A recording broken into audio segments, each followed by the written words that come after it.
Welcome to feeding success academy. இந்த வீடியோவில் நாம் பார்க்க இருப்பது இயற்கை பேரிடர் மற்றும் பேரிடர் மேலாண்மை தொடர்பான ஒரு A to Z கொஸ்டின்ஸ் பார்க்க போறோம். அதாவது டாப் டு பாட்டம் பார்க்க போறோம். இதுலேருந்து டெஃபினட்டா ஒரு கொஸ்டின் வரும். இந்த வீடியோவை நீங்க ஃபுல்லா பாருங்க. பார்த்துட்டு நீங்க ஒரு ப்ரீவியஸ் இயர் கொஸ்டின் ஏதோ ஒன்று எடுங்க. அதில் பார்த்தீங்கன்னா கண்டிப்பா இந்த வீடியோலேருந்து 1 or 2 கொஸ்டின் இருக்கும் ஃப்ரெண்ட்ஸ். அவ்வளோ கேரண்டியோட நான் அந்த வீடியோ ஆரம்பிக்கிறேன். ஏன் அப்படின்னு பார்த்தீங்கன்னா இந்த டாப்பிக்கில் இது வரைக்கும் கேட்ட எல்லா கொஸ்டினையும் நம்ம கவர் பண்ணிட்டோம். அது இல்லாமல் எக்ஸ்ட்ரா பாயிண்ட்டும் நிறைய சொல்ல போறோம். ஓகேவா? வாங்க வீடியோக்குள்ள போவோம். ஃபர்ஸ்ட் கொஸ்டின் பாருங்க. விழு மூடிக்கொள் பிடித்துக்கொள் என்பது எந்த பேரிடருக்கான ஒத்திகை அப்படின்னு கேக்குறாங்க. இது பாத்தீங்கன்னா இந்த விழு மூடிக்கொள் பிடித்துக்கொள் அப்படிங்கிறது ஒரு பேரிடருக்கான ஒரு அவேர்னஸ் ஒத்திகை. அது எந்த பேரிடர் அப்படின்னு பாத்தீங்கன்னா ஆன்சர் நிலநடுக்கம். அதாவது நிலநடுக்கம் ஏற்பட்டா நீங்க என்ன பண்ணுனா, எங்க இருக்கீங்களோ பில்டிங் வீடு எதுல இருந்தாலும் டக்குன்னு கீழே விழுந்து ஒரு கார்னருக்கு போயிடணும். கார்னர்ல போயிட்டு ஒரு கடினமான பொருளை டேபிள் சேரு மேபி என்ன வேணாலும் இருக்கலாம். அதுல வந்து நீங்க போய் அதை பிடிச்சிக்கணும். ஓகேவா? உங்களை வந்து விழு மூடிக்கொள் பிடித்துக்கொள் இதை வந்து கண்டிப்பா ஃபாலோ பண்ணணும். இப்போ ஒரு நிலநடுக்கம் ஏற்படும்போது நீங்க வெட்ட வெளியிலயோ இல்ல பில்டிங்லயோ லிஃப்ட்ல எல்லாம் போய் ஏறக்கூடாது. ஒன்றும் இல்லை, சிம்பிளா இருக்கிற இடத்துல ஒரு கார்னரை பிடிச்சிக்கிட்டீங்க அப்படின்னா உங்களுக்கு 90% உயிர் பிழைக்க வாய்ப்பு அதிகம். அதுதான் அந்த பேரிடருக்கான ஒத்திகை. ஓகே, செகண்ட் பாருங்க. நில் விழு உருள் என்பது எந்த ஒரு பேரிடருக்கான ஒத்திகை அப்படின்னு பார்த்தீங்கன்னா தீ விபத்து. இது வந்து நிறைய பேர் செய்யறது இல்லை. ஓகே, இந்த ஒத்திகை செஞ்சா நிறைய உயிர் பிழைக்கலாம். ஆனா நிறைய பேர் என்ன பண்ணுவாங்கன்னா அவங்களாவே சூசைட் பண்ணிக்கிறதா இருக்கட்டும், இல்ல ஏதோ விபத்து காரணமா அவங்க மேல தீ பட்டுருச்சு அப்படின்னா என்ன பண்ணுவாங்கன்னா அந்த பெயின் அந்த எரிச்சல்லே வேகமா ஓடுவாங்க. அது வந்து பாத்தீங்கன்னா அவங்களுக்கு மிகப்பெரிய ஆபத்தை வந்து மேலும் மேலும் ஏற்படுத்தி விடும். ஏன் அப்படின்னா நல்ல ஆக்சிஜன் சப்ளை கிடைக்கிறதுனால அவங்க பாத்தீங்கன்னா சீக்கிரமே உடல் எரிந்து கீழே விழுந்துருவாங்க. கான்சியஸ் போய் இறந்து போயிடுவாங்க. அதனால நில் விழு உருள் அப்படிங்கிறது டக்குன்னு நீங்க கீழே விழுந்து உருளும் போது உங்களுக்கு ஆக்சிஜன் சப்ளை கம்மியாகி உங்களுக்கு தீ விபத்துல இருந்து பிழைக்கிறதுக்கு நிறைய வாய்ப்பு இருக்கு. ஓகேவா? ஓகே, நெக்ஸ்ட் கொஸ்டின் பாருங்க.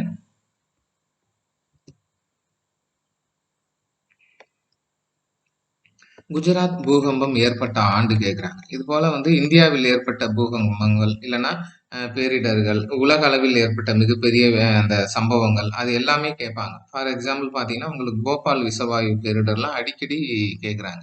அதனால குஜராத் பூகம்பம் ஏற்பட்ட ஆண்டு பார்த்தீங்கன்னா 2001. 2001 அந்த குடியரசு தின விழாவின் போது ஏற்பட்ட அந்த பூகம்பம் வந்து மிகப்பெரிய உயிரிழப்பை ஏற்படுத்தினதுனால இதை ரிப்பீட்டடா கேட்குறாங்க. இந்த 1999 2வது ஆப்ஷன் இருக்கு பாருங்க. அது வந்து சூப்பர் சைக்ளோன் ஒரிசாவை தாக்கிய ஆண்டு. இதுவரை வந்து இந்தியாவை தாக்கிய புயல்களிலே மோசமான புயல்னா இந்த புயல் தான். ஓகேவா? அடுத்து பார்த்தீங்கன்னா 2004 நமக்கு நல்லா தெரியும் சுனாமி. 2018 வந்து பார்த்தீங்கன்னா புழுதி புயல் வந்து வட இந்தியாவை தாக்கிய ஆண்டு. இது எல்லாமே மிக முக்கியமான ஒரு இயர் தான். நெக்ஸ்ட் பாருங்க. தீ விபத்து ஏற்படும் போது நீங்கள் அழைக்கும் எண். இப்போ வந்து ஃபயர் இன்சிடென்ட் ஒரு ஆக்சிடென்ட் ஆயிடுச்சுன்னா நீங்க வந்து கரெக்டா 112க்கு தான் அழைக்கணும். ஆனா பொதுவா பல பேர் என்ன பண்ணுவாங்கன்னா பதட்டத்துல 100, 101 எதுக்கு வேணாலும் பண்ணலாம். என்னன்னா கொஞ்சம் லேட் ஆகும். அவங்க வந்து காலை ஃபார்வர்ட் பண்றதுக்கு கொஞ்சம் டைம் பிடிக்கும். நீங்க அதுக்குரிய நம்பரை பர்டிகுலர் ப்ராப்பரான நம்பரை இது பண்ணீங்கன்னா டைரக்டா அவங்களுக்கு ரீச் ஆகும். அவ்வளவுதான் வித்தியாசம். ஓகே, இப்போ பாத்தீங்கன்னா சிலர் 108 ஆம்புலன்ஸுக்கெல்லாம் கூட 100க்கு ஃபோன் பண்ணுவாங்க. இல்லைன்னா 100க்கு ஃபோன் பண்றதுக்கு பதில் 108 ஆம்புலன்ஸுக்குலாம் ஃபோன் பண்றவங்களாம் இருக்காங்க. ஓகே, அது ஒன்றும் ப்ராப்ளம் இல்லை. ஆனால் லேட் ஆகும். அதனால தீ விபத்து ஏற்படும் போது நீங்க 112 இந்த நம்பருக்கு தான் அழைக்கணும். புவி அதிர்ச்சி ஏற்பட காரணம். ஓகேவா? புவி அதிர்ச்சி அதுதான் நம்ம நிலநடுக்கம் எர்த்குவேக் அப்படிங்கிறோம். இது ஏற்பட காரணம் பார்த்தீங்கன்னா புவியோட்டில் ஏற்படும் பிளவு, எரிமலை வெடிப்பு, அணைகள் கட்டப்படுதல். இப்போ பார்த்தீங்கன்னா ஆல் த அபோவ் அனைத்தும் தான் மிக சரியான விடை. ஏன்னா நிலநடுக்கம் ஏற்பட காரணம் வந்து புவியோட்டில் ஏற்படும் பிளவு, எரிமலை வெடிப்பு. எரிமலை வெடிச்சு உங்களுக்கு வெளியே வரும்போது அந்த லாவா எல்லாம் வெளியே வரும்போது உள்ள வந்து பாத்தீங்கன்னா ஒரு வெற்றிடம் ஏற்பட்டா அது வந்து நிலநடுக்கத்திற்கு வழிவகுக்கும். அணைகள் கட்டப்படுதல் இது வந்து மிக முக்கியமானது. இந்தியாவிலே பாத்தீங்கன்னா உங்களுக்கு கிருஷ்ணா நதியின் குறுக்கே கொய்னா அணை வந்து மகாராஷ்டிரால கட்டினாங்க. அப்ப கட்டும்போது நிலநடுக்கம் வந்தது. ஏன்னா அணைக்கட்டு அப்படிங்கிறது உங்களுக்கு புவி மேலோட்டுல பெரிய அளவு தாக்கத்தை ஏற்படுத்தும். ஏன்னா அணைக்கட்டு அவ்வளவு பெரிய ஒரு விஷயம். ஓகேவா? அதையும் பாருங்க. கூற்று 1.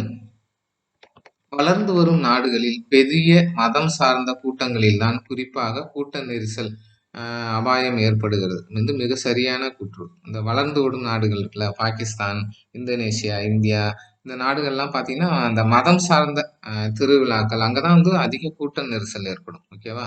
அடுத்து 2013 இந்தியாவில் 73% கூட்ட நெரிசல் மதம் சார்ந்த விழாக்களிலே நடைபெற்றது. அப்ப எடுத்த சர்வேல பார்த்தீங்கன்னா, இன்னும் 79% இந்த மதம் சார்ந்த கூட்டம். அதுக்கப்புறம் தான் அரசியல் கூட்டம் இதெல்லாம். ஓகேவா? இதனால என்னன்னு பார்த்தீங்கன்னா, இந்த கூட்ட நெரிசல் ஒண்ணும் பிரச்சனை கிடையாது. தீபாவளி நேரத்துலலாம் கூட்ட நெரிசல். ஆனா மிகப்பெரிய உயிரிழப்பை ஏற்படுத்தும். அந்த நேரத்துல ஒரு வதந்தி, ஒரு அசம்பாவிதம் ஏற்பட்டுச்சுன்னு வச்சுக்கங்க. ஒருத்தர் மேல ஒருத்தர் ஏறி மிதிச்சுட்டு போயிருவாங்க. அதிக அளவு உயிரிழப்பை ஏற்படுத்தும் ஒரு டேஞ்சரான விஷயம் தான் அந்த கூட்ட நெரிசல். அதனால அதிகமான கூட்டங்களை வந்து நம்ம எப்பயுமே அவாய்ட் பண்ணணும். சின்ன வயசு பசங்களுக்கு அதோட இது தெரியாது. ஆனா வயசானவங்கலாம் அந்த கூட்ட நெரிசல்ல மாட்டுனாங்கன்னா, கண்டிப்பா வந்து உயிர் பிழைக்க வாய்ப்பே இல்ல. ஓகேவா? அததான் இங்க சொல்றாங்க. நிலநடுக்கம் ஏற்படும் பகுதிகளில் கீழ்கண்டவற்றில் மிக குறைந்த ஆபத்து மண்டலங்கள் என குறிப்பிடப்படுவது அப்படிங்கிறாங்க. அப்ப இந்தியாவுல வந்து பாத்தீங்கன்னா, நிலநடுக்கம் ஏற்படும் பகுதிய வந்து ஒரு 4 மண்டலங்களாக பிரிச்சிருக்காங்க. அதுல ரொம்ப கம்மியா உங்களுக்கு எங்க நிலநடுக்கம் ஏற்படும் அப்படின்னு பாத்தீங்கன்னா, நம்ம ஏரியா தான். அதுதான் தக்காண பீடபூமி. ஓகே. இந்த பெனின்சுலர் இந்தியால பார்த்தீங்கன்னா, இந்த தக்காண பீடபூமி வந்து நிலநடுக்க ஆபத்து மிக குறைவானது. ஆனா, இந்த தக்காண பீடபூமியே பார்த்தீங்கன்னா, எரிமலையால உருவானது தான். ஆனாலும் வந்து அது வந்து இப்போ ஒரு சேஃப் ஜோன்ல இருக்கு அப்படின்னு சொல்றாங்க. ஓகேவா? அடுத்து பாருங்க. நிலநடுக்கத்தை அளவிடும் கருவி எது அப்படின்னு கேட்குறாங்க. இதுல உள்ள ஆப்ஷன் படி இந்த கொஸ்டின் படி பார்த்தீங்கன்னா, சீஸ்மோகிராஃப் அப்படிங்கிறது தான் மிக சரியான விடை. ஓகே. ஆனா வந்து நிலநடுக்கத்தின் ஆற்றல், பாதிப்பு அதை வந்து அளவிடும் ஸ்கேல் எது அப்படின்னு கேட்டீங்கன்னா, மெர்க்கலி ஸ்கேல். இந்த மெர்க்கலிங்கிறது ஒரு இத்தாலியன் சயின்டிஸ்ட். இதுல அளவு பார்த்தீங்கன்னா 0 to 9 இருக்கும். நிலநடுக்கத்தின் ஆற்றல் இப்படியெல்லாம் கேட்பாங்க. ஓகேவா? அது மாதிரி கேட்டாங்கன்னா உங்களுக்கு ரிக்டர் அளவுகள். இல்ல நிலநடுக்கத்தின் தீவிரம், பாதிப்பு இப்படிலாம் கேட்பாங்க. அது மாதிரி கேட்டாங்கன்னா மெர்க்கலி ஸ்கேல். தீவிரம், பாதிப்பு, மெர்க்கலி ஸ்கேலு. அதோட ஆற்றல் அப்படின்னு கேட்டாங்கன்னா ரிக்டர் அளவுகள். இது வந்து பார்த்தீங்கன்னா கொஞ்சம் நீங்க படிச்சு ஆன்சர் பண்ணணும். ஓகேவா? சாய்வுமானி அப்படிங்கிறது எரிமலை பரவலை காண உதவும் கருவி தான் சாய்வுமானி. நெக்ஸ்ட் பாருங்க. கீழ்கண்டவற்றில் எவை அதிக சேதத்தினை விளைவிக்கும் நிலநடுக்க அலைகள் அப்படின்னு கேட்குறாங்க. இந்த நிலநடுக்க அலைகளை பார்த்தீங்கன்னா உங்களுக்கு பாடி வேவ்ஸ், சர்ஃபேஸ் வேவ்ஸ்ன்னு பிரிப்பாங்க. அதாவது இந்த உடல் அலைகள் அப்படிங்கிறது பி அலைகள், எஸ் அலைகள் இதெல்லாம் உடல் அலைகள். பிரைமரி வேவ்ஸ், செகண்டரி வேவ்ஸ்ன்னு சொல்லுவாங்க. இது வந்து பார்த்தீங்கன்னா செங்குத்தாக இருக்கும். இந்த அலைகளோட வேகமும் அதிகம். ஆனா பாதிப்பை அதிக அளவு ஏற்படுத்துறது அந்த மேற்பரப்பு அலைகள் தான். சர்ஃபேஸ் வேவ்ஸ் இல்லைன்னா லவ் வேவ்ஸ் அப்படிம்பாங்க. லவ் அப்படிங்கிற சயின்டிஸ்ட் கண்டுபிடிச்சதுனால இந்த மேற்புற அலைகள் எனப்படும் லவ் அலைகள், எல் அலைகள் தான் பார்த்தீங்கன்னா மிகப்பெரிய சேதத்தை ஏற்படுத்தும். ஏன்னா இது பூமியை புரட்டி போடும் அலைகள் வந்து இந்த அலைகள் தான். இந்த ராஸ்பி அலைகள் அப்படிங்கிறது என்னன்னு பார்த்தீங்கன்னா உங்களுக்கு வளிமண்டல அடுக்கில் வந்து பார்த்தீங்கன்னா இது இருக்குல்ல ஜெட் காற்றுகள் வந்து இந்த ராஸ்பி அலைகளாக அலை வடிவத்தில் வீசும் அப்படின்னு சொல்லுவாங்க. பார்த்துங்க ஃப்ரெண்ட்ஸ். இதுல வந்து இந்த பி அலைகள் பிரைமரி வேவ்ஸ் வந்து திட, திரவ, வாயு மூன்றிலும் பயணிக்கும். இந்த எஸ் அலைகள்ங்கிறது திடப்பொருட்களில் மட்டும் பயணிக்கும் அப்படியெல்லாம் சொல்லுவாங்க. அதை பார்த்துங்க. ஓகேவா? நெக்ஸ்ட் கொஸ்டின் பாருங்க. 3 மைல் தீவு அணுசக்தி விபத்து எந்த வருடம் நடைபெற்றது? இது பார்த்தீங்கன்னா அமெரிக்காவில் இருக்கு. இந்த 3 மைல் தீவு. இந்த அணுசக்தி விபத்து ஏற்பட்ட வருடம் 1979. ஓகேவா? இது வந்து ரொம்ப முக்கியமான இயர் பார்த்துங்க. இந்த 1986ங்கிறது செர்னோபில் அணு உலை விபத்து ஏற்பட்ட வருடம் பாருங்க. நெக்ஸ்ட் பாருங்க. கீழ்காணும் சொற்றொடர்களில் எது நிலநடுக்கத்தை எதிர்கொள்வதோடு தொடர்புடையது அப்படின்னு கேட்குறாங்க. நிலநடுக்கத்தோடு தொடர்புடையது எது அப்படின்னு கேட்குறாங்க. நல்லா படிங்க. பாருங்க. காவல்துறை மற்றும் பாதுகாப்பு படையினர் பாதுகாப்பு பணியில் ஈடுபட்டு இருக்கும் பகுதிக்கு செல்ல வேண்டாம். இதுக்கும் நிலநடுக்கத்துக்கும் சம்மந்தம் இல்லை. அடுத்து பாருங்க. கடல் மட்டத்தில் இருந்து உங்கள் தெரு எவ்வளவு உயரத்தில் உள்ளது மற்றும் கடலோரத்தில் இருந்து எவ்வளவு தூரத்தில் அமைந்துள்ளது என தெரிந்து கொள்ளவும். இதுக்கும் நிலநடுக்கத்துக்கும் எந்த சம்மந்தமும் கிடையாது. அடுத்து பாருங்க.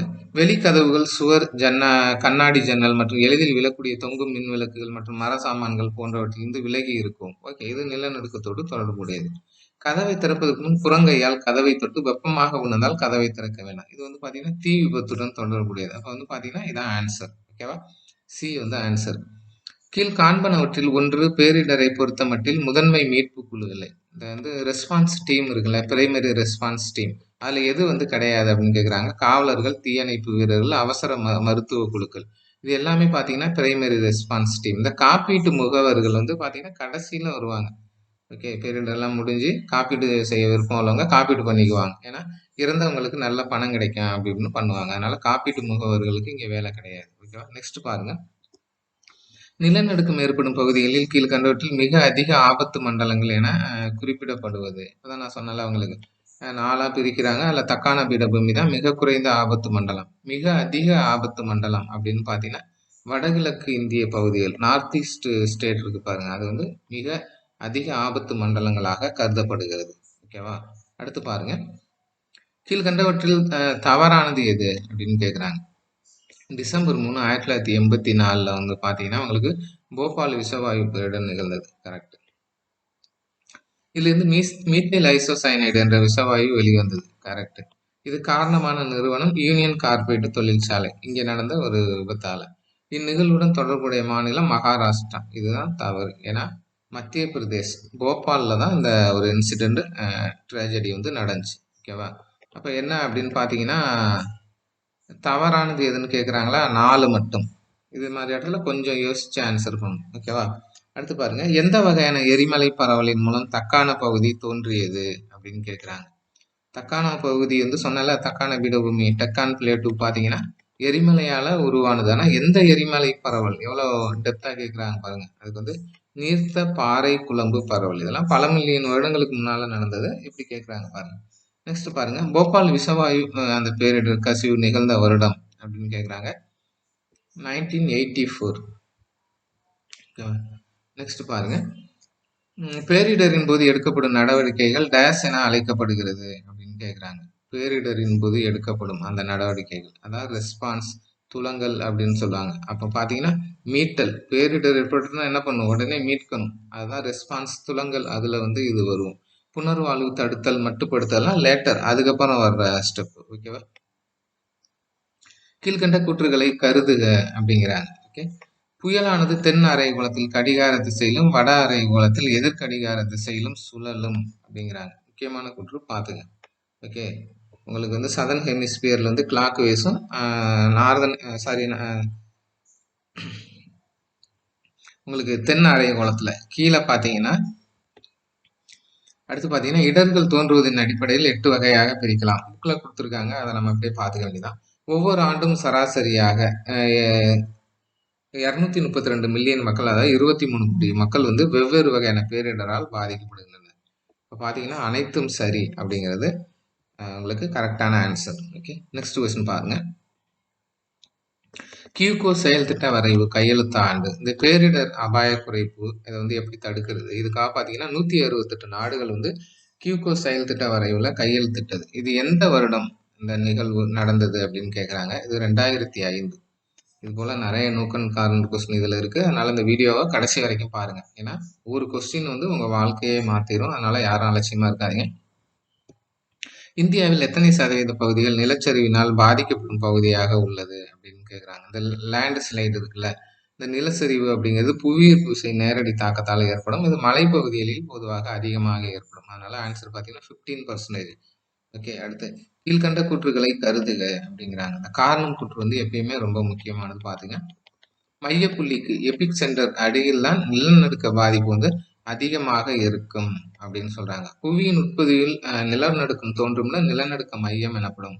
பாத்தீங்கன்னா இப்போ ஒரு எக்ஸாம்பிளுக்கு ஒரு படம் போட்டு காட்டுறேன். இது பூமி அப்படின்னா நிலநடுக்கம் வந்து உங்களுக்கு உள்ள பூமிக்குள்ள இந்த இடத்துல ஆரம்பிக்கும். ஓகேவா? மேலோட்டில் ஒரு இடத்துல இதை தான் ஃபோக்கஸ் அப்படிம்பாங்க. இந்த நிலநடுக்கம் உட்பகுதியில் நிலநடுக்கம் தோன்றும் இடம் ஃபோக்கஸு. இதுக்கு நேராக இருக்கு பாருங்க புவியின் மேற்பகுதியில். இதை தான் வந்து எபிக் சென்டர் அப்படிம்பாங்க. இதை தான் இங்கே கொடுத்துருக்காங்க. ஓகே. இந்த எபிக் சென்டர்ல தான் பாதிப்பு வந்து அதிகமாக இருக்கும் அப்படின்னு சொல்றாங்க. ஜப்பான் முழுவதும் நிலநடுக்க பகுதியில் அமைந்துள்ளது. உலகிலேயே அதிக அடர்த்தியான நிலநடுக்க பகுதிகளை கொண்டுள்ளது அப்படிங்கிறாங்க. இது வந்து கரெக்ட். ஜப்பானை விட அதிக பரப்பளவை கொண்டுள்ளதால் இந்தோனேசியா தான் உலகிலேயே அதிக நிலநடுக்கம். இது கரெக்ட். நல்லா புரிஞ்சுங்க. ஃபர்ஸ்ட் ஜப்பான்ல அதிக நிலநடுக்கம் ஏற்படும் ஒரு சின்ன தீவு தான் அது. ஓகே. இந்த கோண்டா ஃபிஜி அந்த நாடுகள் இந்தோனேசியா வந்து மிகப்பெரிய நாடு பரப்பளவு அதிகமா இருக்கிறதுனால அதிக நிலநடுக்கம் ஏற்படுது அப்படின்னு கேட்டீங்கன்னா இந்தோனேசியா தான். உலகிலேயே அதிக நிலநடுக்கம் ஏற்படும் நாடுனா இந்தோனேசியா. மிக குறைந்த பரப்பளவில் அதிக அடர்த்தியான நிலநடுக்கம் அப்படின்னு கேட்டாங்கன்னா ஜப்பான். ஓகே. இப்போ என்ன இதுக்கு ஆன்சர்னு பார்த்தீங்கன்னா அனைத்தும் சரி அப்படிங்கிறதா மிக சரியான விடை. நீங்க நல்லா புரிஞ்சு ஆன்சர் பண்ணணும். நெக்ஸ்ட் கொஸ்டின் பாருங்க. பேரிடரின் போது எது மிகவும் மதிப்புடையது அப்படின்னு கேட்குறாங்க. ஒரு பேரிடர் ஏற்பட்டுச்சுன்னா உடனே நம்ம எதை காப்பாற்ற முயற்சிக்கணும் அப்படின்னு பார்த்தீங்கன்னா உயிர். நீங்க உயிரோட இருந்தால் என்ன வேணாலும் பண்ணிக்கலாம். ஓகே. நீங்க அந்த பேரிடரின் போது சில பேர் என்ன பண்ணுவாங்க சின்ன சின்ன விஷயத்துக்கு ஆசைப்பட்டு வீட்டுக்குள்ள போய் ஏதோ பொருளை எடுக்க போய் வீடு இடிஞ்சு நிறைய இறந்துருக்காங்க. அதனால பேரிடர் வந்துருச்சுனாலே நீங்க உயிரை மட்டும் காப்பாற்ற ட்ரை பண்ணணும். ஓகேவா? நெக்ஸ்ட் பாருங்க. அதே மாதிரி பிறருக்கு உதவி செய்ய போகும்போது உங்களோட உயிரை வந்து நீங்க கண்டிப்பா அதுக்கு உள்ள சேஃப்டி ப்ரிகாஷன் எடுத்துட்டு தான் அடுத்தவங்களை உதவி பண்ண போகணும். ஏன்னா இந்த ஆற்றில் நீரில் அடிச்சுட்டு போகும்போது நிறைய பேர் ஹெல்ப் பண்றேன்ட்டு போய் இறந்துருவாங்க. அதனால எந்த புண்ணியமும் கிடையாது. ஓகேவா? அதையும் பார்த்துங்க. அடுத்து பாருங்க, பனி புயல். இது வந்து ரொம்ப முக்கியமான ஒரு பொறுத்துக. குரூப் ஒன்ல கேட்டாங்க. நிறைய பேர் தப்பு பண்ணாங்க. பனி புயல் அப்படிங்கிறது என்னன்னு பார்த்தீங்கன்னா, வளிமண்டல பேரழிவு. ஆழி பேரலை அப்படிங்கிறது நீரியல் பேரழிவு. அணு விபத்து அப்படிங்கிறது மானுட பேரழிவு. தொற்றுநோய் அப்படிங்கிறது சுகாதார பேரழிவு. ஓகேவா? இப்போ ஆன்சர் பார்த்தீங்கன்னா 3142. இதை நிறைய பேர் மிஸ்டேக் பண்ணாங்க. இப்போ நான் சொல்லும்போது உங்களுக்கு ஈஸியாகிடுச்சு. இதை நீங்கள் தனியாக பண்ணும்போது உங்களுக்கு பயங்கர கன்ஃபியூஸ் ஆகும். எடுத்தோன்னு பார்த்தீங்கன்னா பனி புயல் அப்படிங்கிறது வளிமண்டல பேரழிவு. கீழ்கண்ட கூற்றுகளை கருதுக. உலகின் வெப்பமண்டல புயலில் 10% இந்தியாவில் உருவாகிறது. Okay, correct. புவியீர்ப்பு விசை நேரடி தாக்கத்தினால் நிலச்சரிவு ஏற்படுகிறது. கரெக்ட். லேண்ட்ஸ்லைடு பார்த்தீங்கன்னா புவியீர்ப்பு விசை ஒரு காரணம். வங்காள விரிகுடாவை விட அதிக புயல்கள் அரபிக்கடலில் தான் உருவாகிறது. இது தவறு. 80% புயல்கள் வங்காள விரிகுடாவும் 20% தான் அரபிக்கடலில் உருவாகும். அப்போ தவறு. இந்தியாவின் 68% பகுதிகள் வறட்சிக்கு உட்பட்டவையாகும். அப்போ வந்து பார்த்தீங்கன்னா 3 மட்டும் தவறு. இதுதான் இதுக்கு ஆன்சர். ஓகேவா? இந்தியாவில் 68% பகுதிகள் வந்து உங்களுக்கு வறட்சியால பாதிக்கப்படும் பகுதிகளாக இருக்கு. ஆனால் இந்தியாவோட சராசரி மழை அளவு பார்த்தீங்கன்னா 118 சென்டிமீட்டர் மழை அளவு இருக்கு. ஓகேவா? சர்வதேச பேரிடர் அபாய குறைப்பு நாள் எப்போது கடைபிடிக்கப்படுகிறது அப்படின்னு பார்த்தீங்கன்னா அக்டோபர் 13 தான் உங்களுக்கு சர்வதேச பேரிடர் அபாய குறைப்பு நாள் இது பண்ணுறாங்க. செப்டம்பர் 16 எல்லாருக்கும் தெரியும், உலக ஓசோன் தினம். டிசம்பர் 11 வந்து சர்வதேச மலைகள் தினம். இந்திய அரசினால் தேசிய வெள்ளக்குழு அமைக்கப்பட்ட ஆண்டு அப்படின்னு பார்த்தீங்கன்னா 1976. இந்திய அரசினால் தேசிய வெள்ளக்குழு அமைக்கப்பட்ட ஆண்டு. இந்தியாவில் வெள்ள முன்னறிவிப்பு செய்யும் இடத்தின் தலைமையகம் எங்குள்ளது அப்படின்னு கேட்குறாங்க. உங்க ஃப்ளட் வர்றதுக்கு முன்னால உங்களுக்கு எச்சரிக்கை கொடுக்கும் அந்த இடம் எங்க இருக்கு அப்படின்னு பார்த்தீங்கன்னா பீகாரோட தலைநகர் பாட்னா. இது வந்து கங்கை நதிக்கரையில் இருக்கு. இங்கே தான் இந்த தேசிய வெள்ள முன்னறிவிப்பு செய்யும் இடத்தோட தலைமையகம் எங்க இருக்குன்னா பாட்னால இருக்கு. ஓகேவா? இது எல்லாமே பார்த்துங்க. ஹைதராபாத்தில் பார்த்தீங்கன்னா தேசிய தொலைநுண்ணூறு மையம், சுனாமி எச்சரிக்கை மையம், இது எல்லாமே பார்த்தீங்கன்னா ஹைதராபாத்தில் இருக்கு. இந்தியாவில் சுனாமி முன்னெச்சரிக்கை மையம் அடுத்த கொஸ்டின் கேட்டாங்க பாருங்க, எங்கே இருக்கு அப்படின்னு பார்த்தீங்கன்னா ஹைதராபாத்தில் தான் இருக்கு. ஓகேவா? பார்த்துங்க. கீழ்கண்ட எந்த அதிர்வலை நில அதிர்வு வரைவியலில் கடைசியாக பதிவாகும் அப்படின்னு கேட்குறாங்க. இப்போ வந்து பார்த்தீங்கன்னா உங்களுக்கு உடல் அலைகள் அதெல்லாம் வந்து பார்த்தோம். பாடி வேவ்ஸ், சர்ஃபேஸ் வேவ்ஸ். அதில் பார்த்தீங்கன்னா கடைசியாக எது பதிவாகும் அப்படின்னா பிரைமரி வேவ்ஸ், செகண்டரி வேவ்ஸ்லாம் கிடையாது. இந்த எல் அலைகள் அப்படிங்கிற டபிள்யூ அலைகள்னு ஒன்று கிடையாது. எல் அலைகள் அப்படிங்கிற லவ் வேவ்ஸ் இருக்கு பாருங்க, இதுதான் கடைசியாக பதிவாகும். இதோட வேகமும் குறைவு, ஆனால் அதிக ஆபத்துகளை ஏற்படுத்தும். ஓகேவா? கிடைமட்டமாக இந்த அலைகள் வந்து பயணிக்கிறதுனால நிலத்தை வந்து புரட்டி போடும். ஓகே, அதையும் பார்த்துங்க.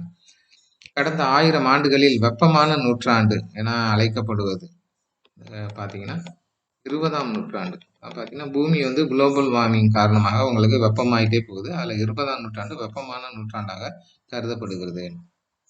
நெக்ஸ்ட் பாருங்க, கீழ்கண்ட கூற்றுகளை கருதுக. பசிபிக் வலயத்தின் நெருப்பு என அழைக்கப்படும் நாடு பார்த்தீங்கன்னா பிலிப்பைன்ஸ். இது வந்து correct. Okay, ring of fires ஃபயர்ன்பாங்க. சூறாவளியின் கண் எப்போதும் வெற்றிடமாக இருக்கும். ஓகே, உங்களுக்கு பார்த்தீங்கன்னா சைக்ளோன் இருக்கு பாருங்க, அதோட மையப்பகுதி அதை தான் கண் அப்படின்னு சொல்லுவாங்க. அங்கே பார்த்தீங்கன்னா ஒரு வேக்கும் வந்து கிரியேட் ஆகிருக்கு. அதனால கரெக்டு. நிலநடுக்க பிரதேசங்கள் பெரும்பாலும் எரிமலை பகுதியை ஒட்டியே காணப்படும். இதுவும் கரெக்ட். எரிமலை பக்கத்தில் தான் இந்த நிலநடுக்கம் ஏற்படும் இடங்களும் அதிகமாக இருக்கும்.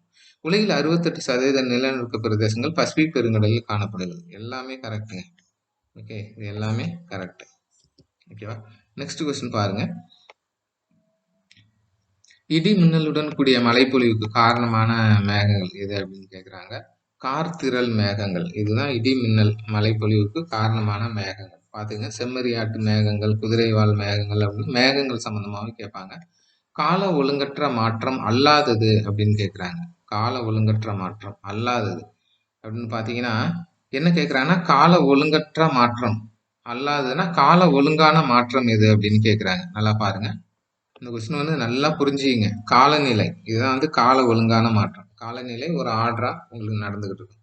இப்ப சுனாமி, நிலநடுக்கம்லாம் பார்த்தீங்கன்னா, கால ஒழுங்கற்ற மாற்றம். இங்க வந்து கால ஒழுங்கற்ற மாற்றம் அல்லாதது அப்படிங்கும்போது காலநிலை. உங்களுக்கு ஓகே, நல்லா பார்த்துங்க. ரொம்ப முக்கியமான கொஸ்டின். அடுத்து பாருங்க. ஒரு மேட்ச் குடுத்துருக்காங்க. இதெல்லாம் அணுமின் உலைகள். அணுமின் உலைகளும் அது எந்தெந்த மாநிலத்தில இருக்கு அப்படின்னு கேட்குறாங்க. காக்ரபார் அப்படிங்கிற அணுமின் உலை பார்த்தீங்கன்னா, குஜராத்ல இருக்கு. கைகா அப்படிங்கிறது கர்நாடகால இருக்கு. ராவத்படா அப்படிங்கிறது ராஜஸ்தான்ல இருக்கு. நரோரா அப்படிங்கிறது உத்தரப்பிரதேசத்துல இருக்கு. இப்போ உங்களுக்கு தாராப்பூர் மகாராஷ்டிரால இருக்கு. அது தெரியும். கூடங்குளம் நம்ம இதெல்லாம் நீங்க சொல்லிருவீங்க ஈஸியா. அதனால அதர் ஸ்டேட்ல உள்ளத நம்ம இங்க குடுத்துருக்கோம். ஓகேவா? ஆசியாவிலேயே முதல் அணு உலை பார்த்தீங்கன்னா, இந்தியாவில் தான் அமைந்தது. அது கூட ஒரு வருஷம் கேட்டாங்க. ஓகே. அதனால அதையும் பார்த்துங்க. ஓகேவா? இதான் வந்து ஆன்சர். நெக்ஸ்ட் கொஸ்டின் பாருங்க. இது ஒரு பெரிய வீடியோ. அதனால யாரும் ஸ்கிப் பண்ணிறாங்க. ஆனா எல்லாமே மிக முக்கியமான வினாக்கள். ஓகேவா? அடுத்து பார்த்தீங்கன்னா, புயல்களும் அது தோன்றும் நாடும் குடுத்துருக்காங்க. ஓகேவா? இப்போ வந்து போக்கியோ அப்படிங்கிறது பார்த்தீங்கன்னா, உங்களுக்கு பிலிப்பைன்ஸ். ஓகே. அடுத்து டைஃபூன் அப்படிங்கிறது சீனா. தைஃபு அப்படிங்கிறது பார்த்தீங்கன்னா, ஜப்பான். வில்லிஸ் அப்படிங்கிறது ஆஸ்திரேலியா. நல்லா பாருங்க. போக்கியோங்கிறது பிலிப்பைன்ஸ், டைஃபூன்ங்கிறது உங்களுக்கு சீனா, தைஃபுங்கிறது ஜப்பான், வில்லிஸ் ஆஸ்திரேலியா. அதுபோல வந்து அமெரிக்காவில் வந்து சூறாவளி காற்று எவ்வாறு அழைக்கப்படுதுன்னா, ட்விஸ்டர் இல்லைன்னா சுழிக்காற்று என அழைக்கப்படுகிறது. நல்லா கேட்டுங்க. இந்தியாவில் சைக்ளோன் அப்படிம்பாங்க. ஈஸ்டர்ன் பசிபிக்ல வந்து ஹரிகேன் அப்படிம்பாங்க. வெஸ்டர்ன் பசிபிக்ல டைஃபூன்ஸ்பாங்க. இந்த வெஸ்டர்ன் பசிபிக் ஏரியா இருக்கு பாருங்க. அந்த பக்கம் சீனா பக்கம் அதெல்லாம் பார்த்தீங்கன்னா டைஃபூன்பாங்க. ரொம்ப முக்கியம். இதை பார்த்துங்க ஃப்ரெண்ட்ஸ். ஓகே. அப்போ ஆன்சர் பார்த்தீங்கன்னா இதான் ஆன்சர். ஓகே. நெக்ஸ்ட் கொஸ்டின் பாருங்க. எல்னினோ விளைவு உருவாகும் பெருங்கடல் எது அப்படின்னு கேட்குறாங்க. எல்னினோ விளைவு உருவாகும் கடல் பார்த்தீங்கன்னா, எல்னினோ, லானினோ பார்த்தீங்கன்னா பசிபிக் பெருங்கடல். இந்த பசிபிக் பெருங்கடல்ல வந்து மிகப்பெரிய காற்றழுத்த தாழ்வு மண்டலம் உருவாகும். இது உலகின் பல நாடுகளில் வீசும் அந்த காற்றுகளை வந்து திசை மாற்றும். இதனால மிகப்பெரிய பாதிப்புகளை ஏற்படுத்தும். இதை தான் எல்னினோ விளைவுன்னு சொல்லுவோம். இது பசிபிக் பெருங்கடல்ல தோன்றும். இது டிசம்பர் மாதத்துல தோன்றதுனால குழந்தை இயேசு, சின்ன பையன் அப்படிங்கிற பேரெல்லாம் இதுக்கு வந்து இருக்கு. ஓகேவா? நெக்ஸ்ட் பாருங்க. நெக்ஸ்ட் கொஸ்டின் பாருங்க. கீழ்கண்டவற்றில் அதிக சூறாவளிகள் தோன்றும் அந்த பெருங்கடல் எது அப்படின்னு கேக்குறாங்க. ஆன்சர் பாத்தீங்கன்னா அட்லாண்டிக் பெருங்கடல். இது வந்து அதிக சூறாவளிகள் தோன்றும் இரண்டாவது பெரிய பெருங்கடல். பசிபிக் பெருங்கடல் தான் ரொம்ப பெருசு. 33% பூமியோட பரப்பை கவர் பண்ணுது. இந்த பசிபிக் அப்படிங்கிற வார்த்தைக்கு வந்து அமைதி அப்படின்னு பேர். அப்படிதான் வந்து மெகலன் வந்து பேர் வச்சார். ஓகே. அதனால அதிக சூறாவளிகள் தோன்றும் கடல் அப்படின்னா அட்லாண்டிக் பெருங்கடல் தான். இந்த உருமம் 40, சீரும் 50 அப்படிலாம் சொல்லுவாங்க. அதெல்லாம் பாத்தீங்கன்னா அட்லாண்டிக் பெருங்கடல் தான் இருக்கும். நெக்ஸ்ட் பாருங்க. கீழ்கண்டவற்றில் எவை திரவ மற்றும் வாயு பொருட்கள் வழியே பயணிக்கும் நிலநடுக்க அலைகள் அப்படின்னு கேட்குறாங்க. நான் ஆல்ரெடி எக்ஸ்பிளைன் பண்ணிட்டேன். பி அலைகள் தான். அது மாதிரி உங்களுக்கு மூன்றிலுமே பயணிக்கும். ஓகேவா? அடுத்த கொஸ்டின் பாருங்க. ஒரு மேட்ச் ஷீட் கொடுத்துருக்காங்க. இது ரொம்ப முக்கியமானது. குரூப் 1 ஸ்டாண்டர்டுக்கு உள்ள மேட்ச் ஷீட் இது. ஓகேவா? இது ரொம்ப முக்கியமானது. ஆன்சர் பார்த்தீங்கன்னா 1, 2, 3, 4 எல்லாமே டைரக்டா மேட்ச் ஆயிருக்கு. இது எக்ஸ்பிளனேஷன்லாம் வந்து நீங்க நெட்ல அடிச்சு பார்த்தாலே வராது. அவ்வளவு முக்கியமானது. டட் அப்படிங்கிறது சுனாமிக்கு, டிபிஏபிங்கிறது வறட்சி மேலாண்மை, என்எஃப்சிபிங்கிறது வெள்ளப்பெருக்கு மேலாண்மை, சிடபிள்யூடிஎஸ் அப்படிங்கிறது சூறாவளி எச்சரிக்கை. ஒரு குரூப் 1 ஸ்டாண்டர்டுக்கான ஒரு கொஸ்டின். ஓகே. நெக்ஸ்ட் கொஸ்டின் பாருங்க. இடிக்கும் மின்னலுக்கும் இடையே உள்ள இடைவெளி எத்தனை வினாடிக்கு குறைவாக இருந்தால் நாம் ஆபத்தில் இருப்பதாக அறிந்து கொள்ளலாம்? இது வந்து எல்லாருக்குமே தெரியும். என்னன்னா இந்த லைட் இருக்கு பாருங்க, அதோட வேகம் வந்து அதிகம். சவுண்ட் இருக்கு பாருங்க, அது வந்து 330 மீட்டர் பெர் செகண்ட். அப்போ வந்து பாத்தீங்கன்னா உங்களுக்கு இடி மின்னல்ல ஃபர்ஸ்ட் மின்னல் வரும், அதுக்கப்புறம் தான் இடி வரும். ஓகே. இடிக்கும் மின்னலுக்கும் இடையே உள்ள தூரம் டக்குன்னு மின்னல் வந்த உடனே நீங்க 1, 2, 3 கவுண்ட் பண்ண ஆரம்பிச்சிடும்.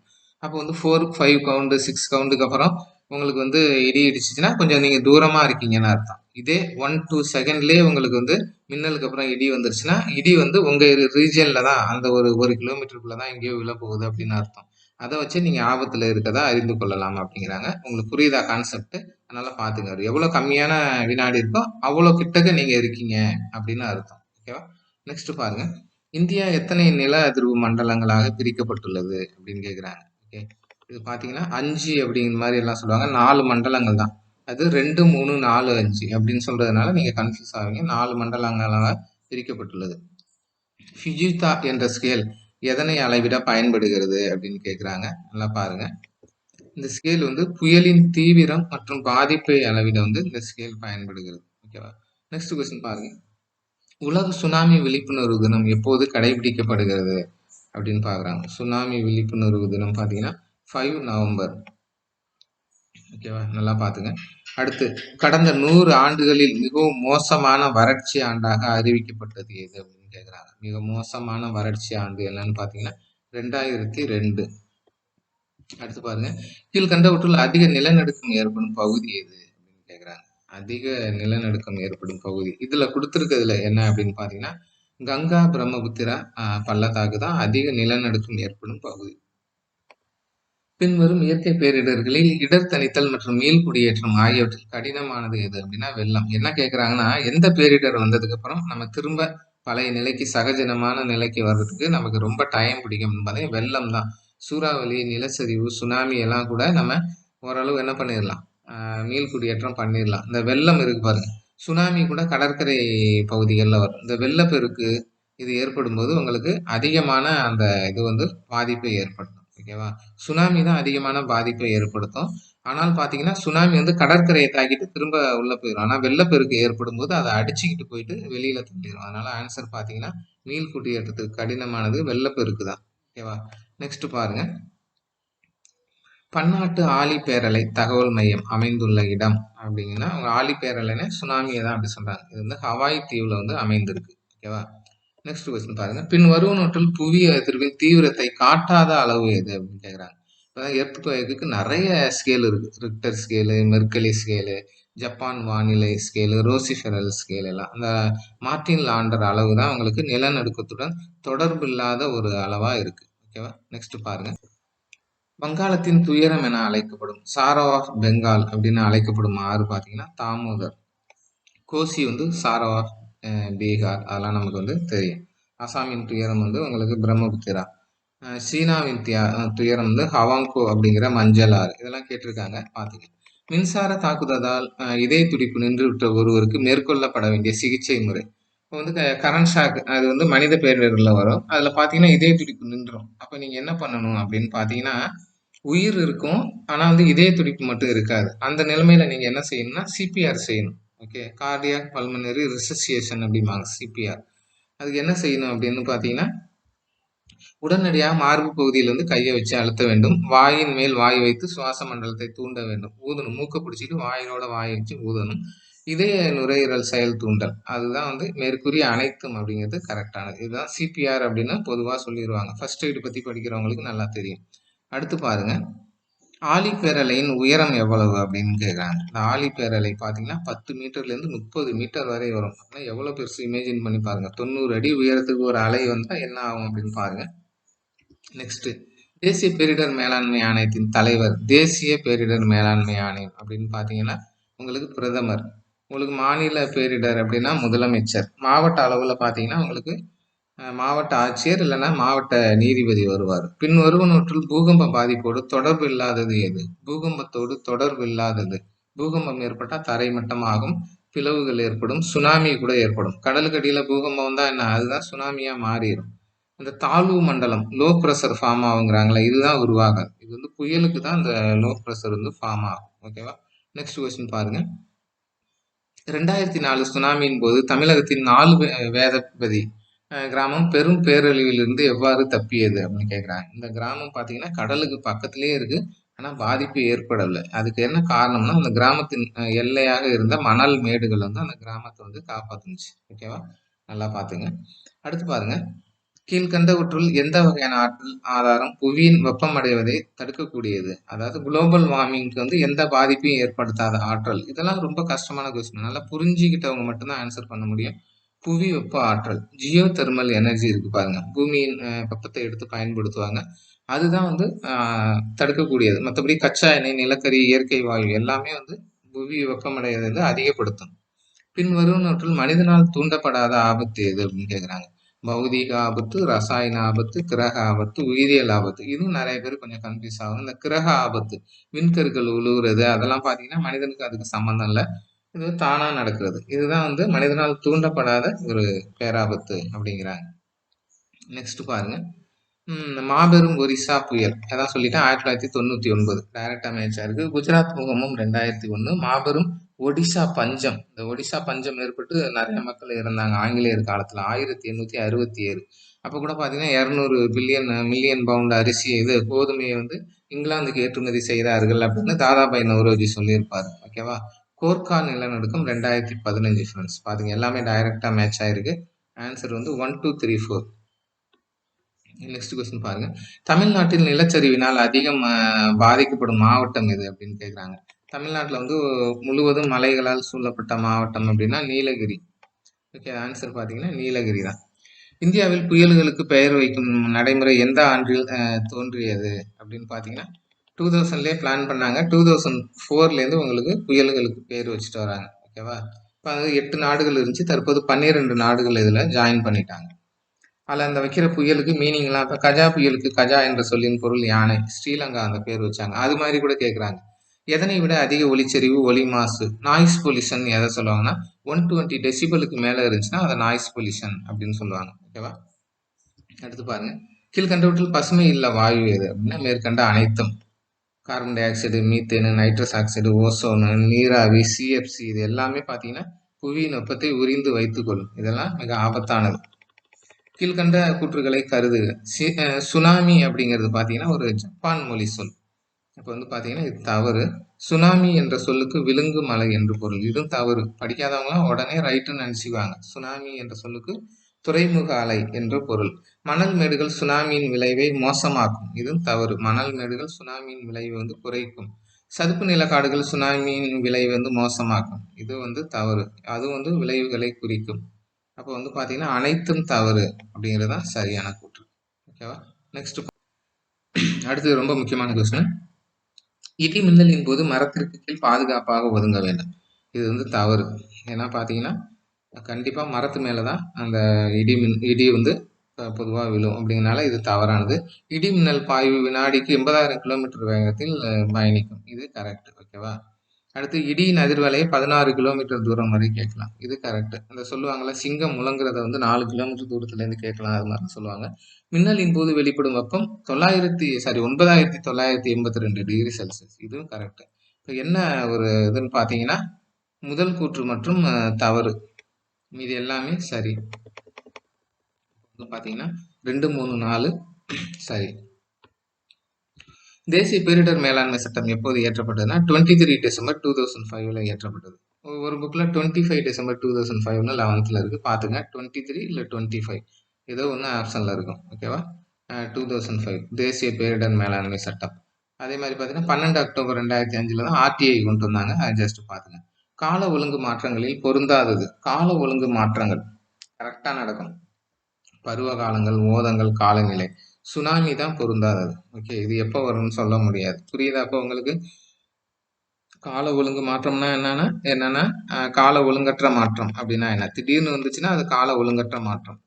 பொதுவா இப்படி நடக்கும். 12 வருஷத்துக்கு ஒருக்கா குறிஞ்சி பூ பூக்கும் அப்படின்னா அது வந்து கால ஒழுங்கு மாற்றம். தமிழ்நாட்டில் அயனமண்டல சூறாவளி நிகழும் மாதம் பார்த்தீங்கன்னா நவம்பர் மாதம். எல்லா வருஷமும் நவம்பர்ல பார்த்தீங்கன்னா கண்டிப்பா ஏதோ ஒரு புயல் வந்து வங்காள விரிகுடால இல்லை அரபிக்கடல்ல ஃபார்ம் ஆகும். அதை தான் இப்படி கேட்குறாங்க. அது மாதிரி குளிர்காலத்தில் மழையை பெறும் மாநிலம் எதுனாலும் தமிழ்நாடு தான். அங்கெல்லாம் குளிர்காலம் இருக்கும். இங்கே தமிழ்நாட்டுக்கு மட்டும் மழை பெய்யும். பேரிடர் அபாயங்கள் அதிகரித்து வருவதற்கான காரணங்கள் என்னன்னு கேட்குறாங்க. மக்கள் தொகை வளர்ச்சி, திட்டமிடாத நகரமயமாதல், சுற்றுச்சூழல் சீர்கேடு. இது ஈஸியாக ஆன்சர் பண்ணிடுவோம். மேற்கண்ட அனைத்தும் தான். தேசிய பேரிடர் மேலாண்மை மையத்தின் தலைமையகம் உள்ள இடம் அப்படின்னு கேட்குறாங்க. ஓகே, இது எங்கே இருக்கும் அப்படின்னு பார்த்தீங்கன்னா புதுடெல்லியில தான் இருக்கும். ஓகேவா? அடுத்து பாருங்க. உலகிலேயே சீனாவுக்கு அடுத்தபடியாக அதிகமான பேரிடர் நிகழ்வு நடக்கும் நாடு. ஏதோ ஒரு சம்பவம் நடந்து இறந்துகிட்டே இருப்பாங்க. அது பார்த்தீங்கன்னா இந்தியா தான். சீனாவில் அதிகமான பேரிடர், அடுத்து இந்தியா. தேசிய பேரிடர் மேலாண்மை ஆணையம் கீழ்கண்ட எந்த துறையின் கீழ் வரும்? இந்த பேரிடர் மேலாண்மை ஆணையம் பார்த்தீங்கன்னா எந்த துறை அப்படின்னா உள்துறை, ஹோம் மினிஸ்ட்ரி அண்டர்ல வரும். எல்லாம் பேரிடர் மேலாண்மை துறைன்னு ஒன்று கொண்டுட்டு வரல. பாதுகாப்புத்துறை, சுற்றுச்சூழல் துறை, நிதித்துறை எப்படியாவது கொடுப்பாங்க. ஆனால் வந்து உள்துறை அமைச்சகத்தின் கீழே தான் வரும். பேரிடரின் போது தாக்கங்களை குறைக்கும் முறைகள் எத்தனை வகைப்படும் அப்படின்னு கேட்பாங்க. இது பார்த்தீங்கன்னா 4 வகைப்படும். ஓகேவா? பாருங்க, இது ரொம்ப முக்கியமான ஒரு கொஸ்டின். பாருங்க.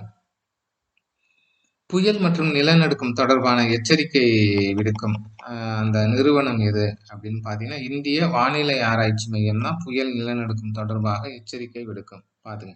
சுனாமி தொடர்பான எச்சரிக்கை விடுக்கும் நிறுவனம் இதுதான் பொறுப்பு. அப்படின்னா இந்திய தேசிய கடல் மற்றும் தகவல் மையம். இதுதான் சுனாமிக்கு எச்சரிக்கை விடுக்கும். நிலச்சரிவு தொடர்பான எச்சரிக்கை விடுக்கும் நிறுவனம் அப்படின்னா இந்திய புவி ஆய்வு மையம். ஜியாலஜிக்கல் அந்த சர்வே ஆஃப் இந்தியாம்பாங்கல்ல அந்த நிறுவனம். ஓகே பாத்துங்க. ஆழி பேரலையின் வேகம் வினாடிக்கு புக்ல எவ்வளவு கொடுத்துருக்காங்கன்னா 700 to 800 கிலோமீட்டர் பெர் ஹவர். அப்படியே கற்பனை பண்ணி பாருங்க எவ்வளவு ஸ்பீடு இருக்கும் அப்படின்ட்டு. ஓகே. இந்தியாவில் எந்த 5 ஆண்டு திட்டத்தின் போது தேசிய பேரிடர் மேலாண்மை வாரியம் அமைக்கப்பட்டது அப்படின்னு கேட்குறாங்க. 5 ஆண்டு திட்டத்தோட தொடர்பு படுத்தி கேட்குறாங்க. அது வந்து பார்த்தீங்கன்னா 10வது 5 ஆண்டு திட்டம். அப்பதான் உங்களுக்கு இந்த 2005 அப்படிங்கிறது வரும். 12 5 ஆண்டு திட்டம் இருந்துச்சு. கடைசி 5 ஆண்டு திட்டம் 2012லேருந்து 2017 வரைக்கும் இருந்துச்சு. 12வது 5 ஆண்டு திட்டம். அது உங்களுக்கு தெரிஞ்சாலே நீங்க பேக்ல போய் கண்டுபிடிச்சிடலாம். படிக்காம ஆன்சர் பண்ணலாம். இந்திய நிலவியல் கல ஆய்வகத்தின் தலைமையகம் எங்க இருக்கு அப்படின்னு பார்த்தீங்கன்னா கொல்கத்தால இருக்கு. ஓகேவா? அடுத்து பாருங்க. உலக அளவில் அதிக அளவிலான சாலை விபத்துகள் அப்படின்னு பார்த்தீங்கன்னா அது கண்டிப்பா நம்ம தாங்க. இந்தியாவில் தாங்க அதிக அளவு சாலை விபத்துகள் வந்து ஏற்படுகிறது உலகிலேயே. ஓகேவா? அடுத்து பாருங்க. கீழ்கண்ட கூற்றுகளை கருதுக அப்படிங்கிறாங்க. ஃபர்ஸ்ட் பாருங்க. துப்பாக்கி சுடும் சத்தம் கேட்டால் வேகமாக ஓட வேண்டும். அப்படியே தப்பு. கீழே தரையில் படுத்துக்கொள்ள வேண்டும். ஓகே, அப்படியே படுத்துக்கணும் தரையில. இந்திய பெருங்கடலில் அமைந்துள்ள அந்தமான் தீவில் தனியாக வாழும் பழங்குடியின மனிதன் மோக்கேன். ஓகே, அது மாதிரி சென்டினல் தீவு இருந்துச்சு. அது வந்து அதுல இப்ப யாருமே இல்லை அப்படின்னு சொல்றாங்க. அதையும் பாருங்க. நிலநடுக்க மேற்புற அலைகளின் வேகம் குறைவு ஆனால் அழிவுகள் அதிகம். அதான் அந்த எல் வேவ்ஸ் இருக்குல்ல, அதோட வந்து வேகம் குறைவு, அழிவுகள் அதிகம். இது வந்து பாத்தீங்கன்னா சாரி, இது வந்து கரெக்ட். ஓகேவா? புவியீர்ப்பு விசை நேரடி தாக்கத்தினால் நிலச்சரிவு ஏற்படுகிறது. இதுவும் கரெக்ட். இப்போ வந்து பாத்தீங்கன்னா ஒன்று மட்டும்தான் தவறு. ஓகே, ஒன்று மட்டும் தவறு அப்படிங்கிறது ஆன்சரு. இந்தியாவில் ஒரே செயல்படும் எரிமலை உங்களுக்கு அந்தமான் தீவில் இருக்க அந்த பாரன் தீவு, பாரன் ஐலாண்ட், அது வந்து அந்தமான் தீவில் இருக்கு. ஓகேவா? அது மட்டும் தான் ஒரே செயல்படும் எரிமலை. அடுத்து பார்த்தீங்கன்னா இந்த தேசிய பேரிடர் மேலாண்மை ஆணையத்தால் தமிழகத்தில் எங்கு பேரிடர் மீட்பு படை முதலில் உருவாக்கப்பட்டது அப்படின்னு கேட்குறாங்க. தரமணியில தான் இது உருவாக்குனாங்க. ஓகே, நல்லா பாத்துங்க. சாரி, அரக்கோணத்துல உருவாக்குனாங்க இது. தரமணியில எம்.எஸ். சுவாமிநாதன் ஆராய்ச்சி மையம் இருக்கும், அரக்கோணத்துல. நெக்ஸ்ட் பாருங்க. கீழ்கண்ட கூற்றுகளை கருதுக. இந்தியாவில் சகிப்புத்தன்மை குறைவு. இந்த 2015 சர்வே ஒன்று எடுத்தாங்களா, அதுல பாத்தீங்கன்னா இந்தியாவில் வந்து சகிப்புத்தன்மை குறைவு. இது வந்து கரெக்ட் தான். நைஜீரியா மாதிரி நம்ம மோசமான நாடு. ஏதோ ஒரு வதந்தி வந்தா உடனே நம்ம அது பெரிய விஷயமா பிரச்சனை பண்ணிடுவோம். கடல் நீர் பின்வாங்கினால் உயரமான பகுதியை நோக்கி செல்ல வேண்டும். இது வந்து கரெக்ட். தீ விபத்தின் போது கட்டாயம் மின் தூக்கிகளை பயன்படுத்த வேண்டும். லிப்ட பயன்படுத்தவே கூடாது. கலவரத்தின் போது விளிம்பு பகுதியை நோக்கி செல்ல வேண்டும். இது கரெக்ட். ஒரு கலவரம் இருக்கு, நீங்க மைய பகுதியில இருக்கீங்க அப்படின்னா முடிஞ்ச அளவுக்கு கொஞ்சம் கொஞ்சமா ஓரமா நீங்க அந்த கலவரத்துல இருந்து வெளியாக பார்க்கணும். உள்ள எவ்வளவு மையத்துக்கு போறீங்களோ உங்க உயிருக்கு வந்து ரொம்ப ஆபத்து. ஓகே, இப்ப பாத்தீங்கன்னா 3 மட்டும் தவறு அப்படிங்கிறது தான் ஆன்சர். ஓகேவா? புரியுதா உங்களுக்கு? நெக்ஸ்ட் கொஸ்டின் பாருங்க.